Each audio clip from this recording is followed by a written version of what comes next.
Welcome to the deep dive. We're here to really get under the surface of interesting topics, pulling out those key insights, the ones you need to feel truly informed. Today, we're tackling something that, well, it seems simple on the face of it, but it actually holds a surprising amount of power. We're talking about everyday English conversations, those first hellos, how you introduce yourself, asking about hobbies, that kind of thing. These aren't just polite noises we make, they're really your way into connection, into feeling more confident and understanding more. We often just kind of skate over these basic bits, don't we? But what if they're actually quite sophisticated social tools? Keys, really, to unlocking genuine human connection and even like cultural immersion.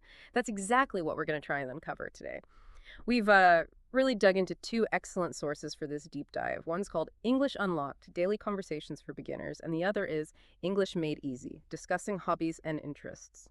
And they offer more than just phrases, right? They give you a sort of blueprint for interacting in a meaningful way. So yeah, Yeah. let's unpack this stuff. It's what's truly fascinating here is how these phrases, the ones that seem like beginner stuff, they really form the absolute bedrock of all social interaction.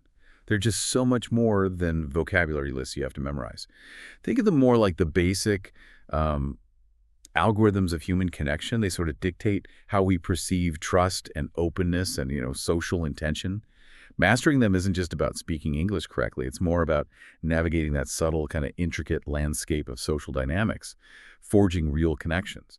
And if we miss these nuances, well, we often miss crucial nonverbal cues, cultural signals, stuff that shapes the whole interaction. That's a really important distinction, not just the words, but the signals behind the words. And where does this whole intricate dance always begin? It's got to be that first moment, right? The greeting. It feels like more than just saying hi. It's like your opening statement, setting the tone for whatever comes next. What's maybe a common pitfall people hit with greetings? And how do our sources help us, navigate that first impression? Well, the English Unlocked source gives us some really wonderful clarity on this. I think the biggest pitfall is often just a lack of awareness about context. English greetings aren't really one-size-fits-all. You've got your, let's say, universally accepted, maybe more formal options like hi, hello, good morning, good afternoon, good evening. Those are pretty safe bets in almost any situation. Professional, someone you don't know, slightly formal settings. They clearly communicate respect, a sort of measured approach. Okay, the safe options. Exactly. But then you have the extra informal ones like hey or what's up. Sure. Now, these are perfectly natural.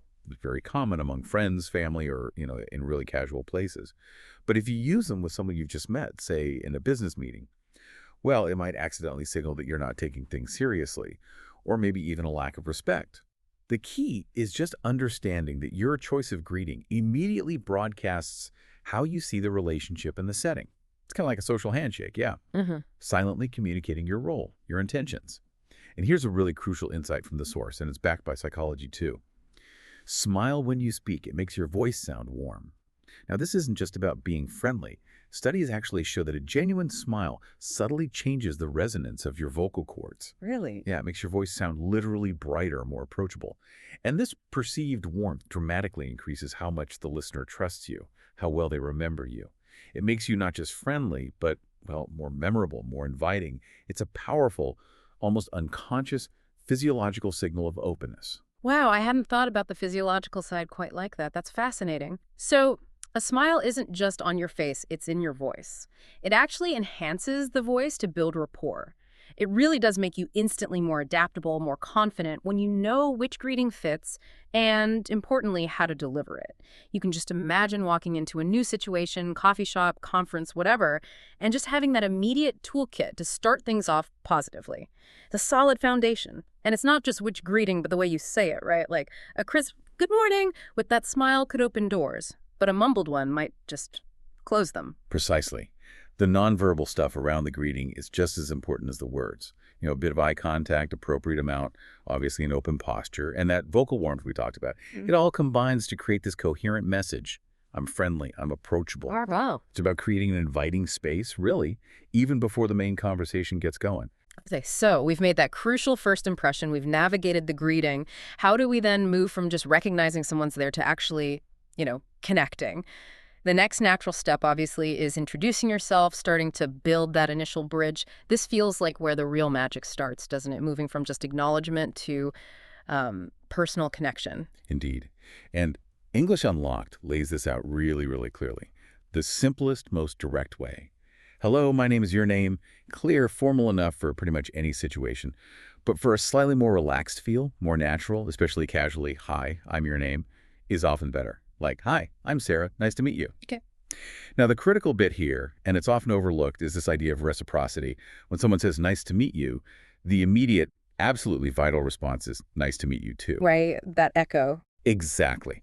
That simple phrase, often just mirroring them, it's like a fundamental social contract. It signals you're engaged, you understand the norms, you're willing to continue. Without it, the whole thing can feel a bit abrupt, maybe even impolite, like you're not really acknowledging their effort to connect. Yeah, I can see that. It leaves things hanging. Totally. Then, after introductions, the universal next step is how are you?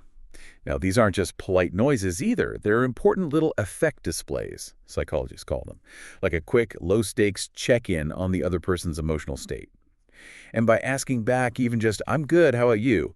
You're subtly showing social competence, that willingness to engage. It taps into that universal human need for reciprocity, which really underpins all healthy social interactions. Our source highlights a few polite responses. I'm fine, thank you. Perfectly okay, maybe slightly more formal. Then there's, I'm good, how about you? More common, conversational, and crucially, it throws the question back, inviting them to share. Keeps the ball rolling. Exactly. And I'm doing well, thanks, is another great positive option. The subtle differences often convey varying degrees of openness. Saying, I'm fine, can sometimes feel a bit neutral, maybe even the signal you want to keep it brief, whereas I'm good or I'm doing well tends to sound more genuinely positive, more engaging. That's a really interesting point about the nuances there in those little responses. It shows how much unspoken stuff is packed into these seemingly simple phrases.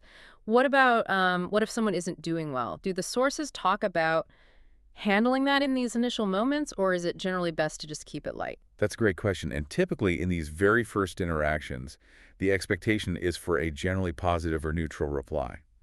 If someone says something like, not bad, or maybe could be better, it's often a subtle signal they might be open to sharing more, but usually it's not the moment for a deep dive. Right. Not right at the start. Yeah, our sources focus on the positive and neutral for a good reason. These initial chats are about establishing comfort, building rapport, not necessarily about deep emotional vulnerability straight away. Right. You might acknowledge their response gently, like, oh, I'm sorry to hear that, or maybe hope things get better, and then gently pivot back to a lighter topic. You don't usually press for details with a new acquaintance. Showing empathy without prying. Precisely. You want to show empathy, but not overstep those early boundaries. The English Unlocked source also covers other key questions like, what's your name and where are you from? Ooh. These are incredibly important too. They're not just about gathering data points. They're actually quite sophisticated social probes. What's your name? Helps us categorize, remember, the person satisfies a basic human cognitive need. And where are you from helps us build a mental map, right? Lets us connect you to a place, a culture, maybe even shared experiences we might have, which in turn helps us kind of predict or understand your perspectives better. They're fundamental for satisfying that innate human curiosity in a socially acceptable way, key to building that initial mental profile of someone new. And to really see this in action, English Unlocked gives us that perfect little mini conversation example. Let's picture Alex and Maria meeting. Alex kicks off with, good morning, my name is Alex, what's your name? Simple. Maria responds, I'm Maria, nice to meet you. Alex comes back with, nice to meet you too, how are you today? See that reciprocity. Maria says, I'm good, thank you. And you? Asking back. And Alex finishes, I'm doing great.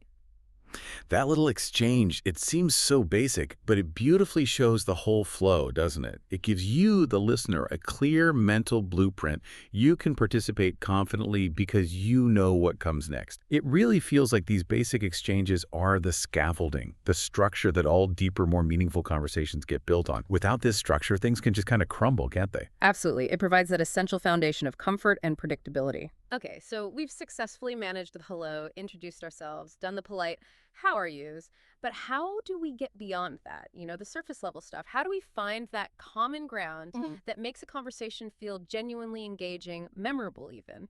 This is where our second source, English Made Easy, really comes into play, guiding us towards unlocking that personal connection through something pretty much everyone has, hobbies and interests. So how do we make that jump from polite chat to real shared interest? Yeah, this is where English Made Easy really shines. It highlights exactly why hobbies are such a, well, an absolute gold mine for conversation. Think about it. Talking about what you like doing in your free time. Yeah. It's not just sharing facts. It's about revealing a little piece of your authentic self, isn't it? Your passions, maybe even your values. It moves the chat beyond just transactional stuff past the salt into the realm of shared human experience.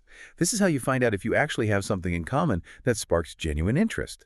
It can create an immediate, deeper bond.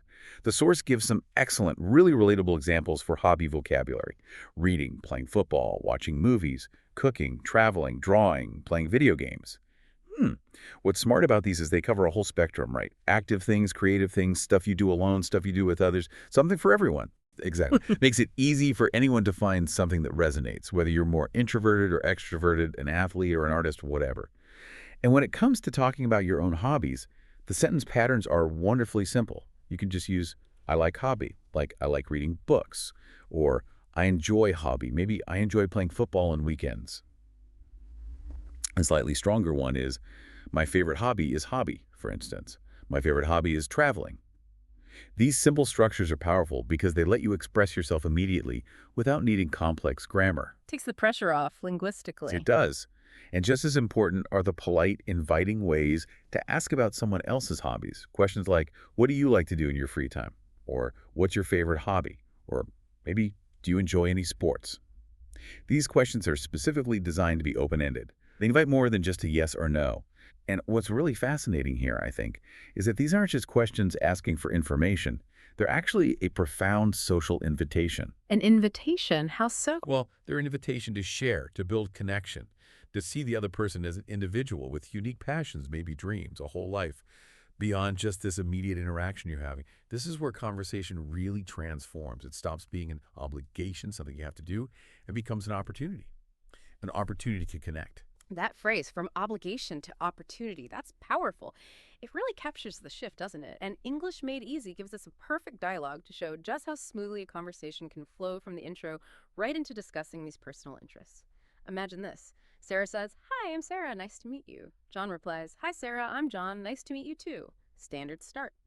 Then Sarah, building on that, asks, "What do you like to do in your free time?" Making that jump. John shares, "I love watching movies." And you? Asking back again. And Sarah responds, "I enjoy painting and reading books." You can instantly feel that conversation becoming richer, right? More personal, more them. These specific phrases, they're the ones that can turn potentially awkward small talk into something genuinely engaging. They give you those aha moments, showing the depth and potential for real connection hiding in these simple exchanges, finding those common threads. Absolutely. And once you have found that common thread, say movies in this case, the conversation can just keep going naturally. So if John said watching movies, Sarah could easily follow up with something like, oh, really? What kind of movies do you enjoy? Or maybe, seen anything good lately? Right, keep digging a little. Exactly. Shows genuine interest, keeps the conversation flowing, explores that shared topic in a bit more depth. It's really the art of the follow-up question that turns a simple pleasantry into sustained engagement. Okay, so pulling all this together from our deep dive today. We've clearly seen that greetings, introductions, talking about hobbies, they aren't just separate phrases you learn from a book. They actually form this connected, progressive journey of interaction. Each step kind of builds on the one before it. It transforms that initial contact into potentially meaningful connection. From the first hello, setting the tone, to the introduction, sharing who you are and showing reciprocity, to asking about hobbies, which invites genuine connection and reveals common ground. It's like a carefully orchestrated progression, moving someone from stranger to acquaintance, and maybe, just maybe, towards being a friend. It's a natural flow when you break it down like that. And now it's really over to you, the listener, to put this powerful knowledge into practice. Both our sources offer these fantastic, really actionable challenges. From English Made Easy, the challenge is to step out of your comfort zone just a little bit. Tell 3 people about your hobby in English, and then crucially, ask them what their hobbies are. That forces the two-way street. Good practical step. Yeah. And from English Unlocked, maybe find a friend, family member, or even just practice in front of a mirror. Practice. Say hello, introduce yourself, ask their name, and ask how they are. Just run through the sequence. It sounds incredibly simple, I know, but consistently practicing these interactions, even the small ones, it builds more than just fluency in English. It builds real, undeniable confidence. It empowers you to navigate social situations much more easily, and it enriches your social life because you can connect with people on a deeper, more personal level. This isn't just about learning words, is it? It's about opening up your world to new connections, new possibilities. And maybe as you go about your day, just consider the profound impact of these seemingly simple linguistic building blocks. Reflect a little on how a simple shared word or maybe a reciprocal question like, how about you, Kapanite, repeated often, delivered with genuine warmth, how that can transform not just your language skills, but your entire world of connections. These basic conversational elements, they truly are the foundation for a richer, more connected, and definitely more confident experience in any English-speaking environment. They really are your keys to building a larger, more vibrant social world.